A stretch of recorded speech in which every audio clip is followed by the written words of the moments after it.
জিলহজের এই মোবারক সময়গুলো আমলের মধ্য দিয়ে কাটাবো। যারা আমরা কাটাতে পারবো, আল্লাহ রাব্বুল আলামিন এই সময়টা নিয়ে কসম করেছেন, ওয়াল ফাজর ওয়া লায়ালিন আশর, এই সময়টা নিয়ে আল্লাহ কসম করেছেন। অত্যন্ত গুরুত্বপূর্ণ সময়। আল্লাহ পাকের শুকরিয়া আদায় করছি, জিলহজ মাসের মোবারক সময়ে আমরা উপনীত হচ্ছি। এই সময়টা সবচেয়ে বরকতপূর্ণ আমলগুলোর মধ্য দিয়ে আমরা কাটাতে পারি। জিলহজ মাসের প্রথম যে আমলটা আমরা করতে পারি, চাঁদ দেখার পর পরে আমরা পড়ে নিতে পারি আল্লাহু আকবার, আল্লাহু আকবার, আল্লাহু আকবার, আল্লাহুম্মা আহিল্লাহু আলাইনা বিল আমনি ওয়াল ঈমান ওয়াস সালামাতি ওয়াল ইসলাম ওয়াত তাওফীকি লিমা তুহিব্বু ওয়া তারদা রাব্বি ওয়া রাব্বুকা আল্লাহ হিলালু রুশদি ওয়া খায়র। এই দোয়াটা আমরা প্রথমে পড়ার চেষ্টা করি। খুবই সহজ একটি দোয়া। বললাম, আল্লাহ আপনি সবচেয়ে বড়, ইমানের উপরে আল্লাহ আপনি আমাকে রাখেন, সালামতের সাথে আল্লাহ আপনি আমাকে রাখেন। আল্লাহ চাঁদেরও মালিক আপনি, আমারও মালিক আপনি। আল্লাহ এই চাঁদকে আমার জন্য আল্লাহ আপনি শান্তিময় করে দিন। প্রথমে আমলটি দিয়ে শুরু করি। দ্বিতীয় আমল হচ্ছে অধিক পরিমাণে ইস্তেগফার পড়ি। আস্তাগফিরুল্লাহ, আস্তাগফিরুল্লাহ, আস্তাগফিরুল্লাহ। এই সময় আল্লাহর কাছে সবচেয়ে প্রিয় হওয়ার চেষ্টা করি। যে সময় যত দামি, আল্লাহ তত বেশি বান্দাকে সেই সময়ে মাফ করেন। ইন্নাল্লাহা ইয়াবসুতু ইয়াদাহু বিল-লাইল লিয়াতুবা মুসিউন নাহার। আল্লাহ রাব্বুল আলামিন রাত্রি বেলায় আল্লাহ রাব্বুল আলামিন দরবার খুলে রাখেন, গোলাম আমার কাছে মাফ চাও, আমি আল্লাহ তোমাকে মাফ করতে চাই, ক্ষমা করতে চাই। এই সময় আল্লাহর কাছে অধিক পরিমাণে ক্ষমা চান। আবার দিনের বেলায় আল্লাহ তাআলা দরবারটা খুলে রাখেন। ইন্নাল্লাহা ইয়াবসুতু ইয়াদাহু বিন-নাহার লিয়াতুবা মুসিউল লাইল।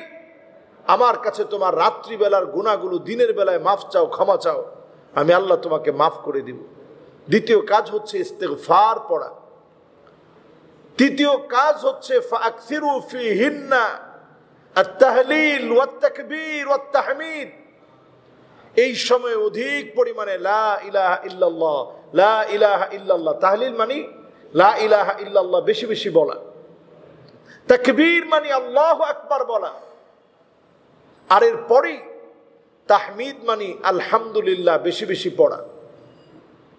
4 নম্বরে এই সময়ের মুবারক থেকে মুবারক আমল হচ্ছে এই সময়টাতে দান সাদাকা করা।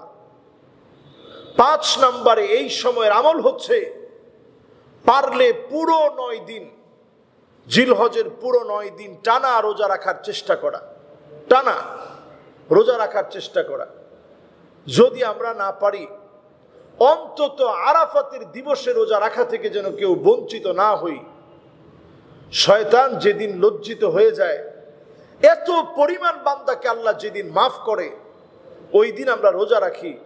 নবী আলাইহিস সালাতু ওয়াস সালাম বলেন, আহতাসিবু আলাল্লাহি আইয়ুকাফিরা সানাতাল্লাযী ক্বাবলাহু ওয়াস সানাতাল্লাতী বা'দাহু, আইয়ুকাফিরা সানাতাল্লাতী ক্বাবলাহু ওয়াস সানাতাল্লাতী বা'দাহু।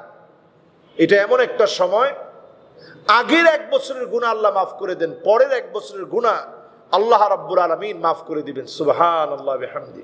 এজন্য আমরা প্রত্যেকে নিয়ত করি যে আমরা অন্তত জিলহজের এই মোবারক সময়ে রোজা রাখাটা মুস্তাহাব।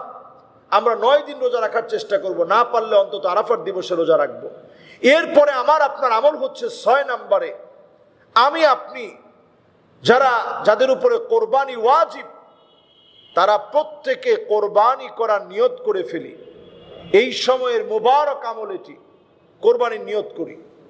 7 নম্বরে আমার আপনার আমল হচ্ছে, যারা আমরা নিয়ত করেছি কোরবানি করব, আমরা আমাদের নখ, আমাদের মোষ, আমাদের অবাঞ্ছিত লোম, আমাদের চুল, এগুলো কাটা বন্ধ করে দেই।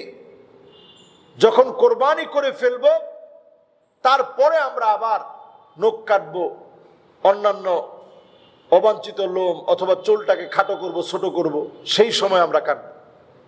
8 নম্বরের আমল হচ্ছে এই সময়ে আইয়ামে তাশরিকের যে দিনগুলো, এই 5 দিন আইয়ামে তাশরিকের এই মুবারক সময়ে আমাদের উচিত এই সময়টাতে একটু আল্লাহু আকবার আল্লাহু আকবার লা ইলাহা ইল্লাল্লাহু আল্লাহু আকবার ওয়ালিল্লাহিল হামদ অধিক পরিমাণে পড়ব। 9 নাম্বার, যত রকমের গুনাহ আছে সব গুনাহ থেকে নিজেদেরকে বাঁচানোর চেষ্টা করব, গুনাহের দিকে যাব না। 10 নাম্বার, এই সময়ে সবচেয়ে গুরুত্বপূর্ণ আমলের মধ্যে একটি, মানুষের মুখে হাসি ফোটানোর চেষ্টা করব, কাউকে ব্যথা না দিয়ে একটু হাসি ফুটাই। ইন্না মিন আবাররিল বির আইয়ুদখিলাস সুরুর ফি কলবি আহাদিকুম, কারো মনে পারলে একটু হাসি ফুটাবো, কারো মনে একটু আনন্দ যোগাবো, কাউকে ব্যথা দিব না, কষ্ট দিব না। জিলহজের এই মোবারক সময়গুলো আমলের মধ্য দিয়ে কাটাবো। যারা আমরা কাটাতে পারবো, আল্লাহ রাব্বুল আলামিন এই সময়টা নিয়ে কসম করেছেন, ওয়াল ফাজর ওয়া লায়ালিন আশর, এই সময়টা নিয়ে আল্লাহ কসম করেছেন অত্যন্ত গুরুত্বপূর্ণ সময়। মা মিন আইয়ামিন আহাব্বু ইলাল্লাহ, দিনগুলোর ভিতরে সবচেয়ে প্রিয় হচ্ছে এই দিনে আল্লাহর জন্য ইবাদত করা, এই দিন সমূহে আল্লাহর জন্য ইবাদত বন্দেগী করা, এটা সবচেয়ে আল্লাহর কাছে প্রিয়।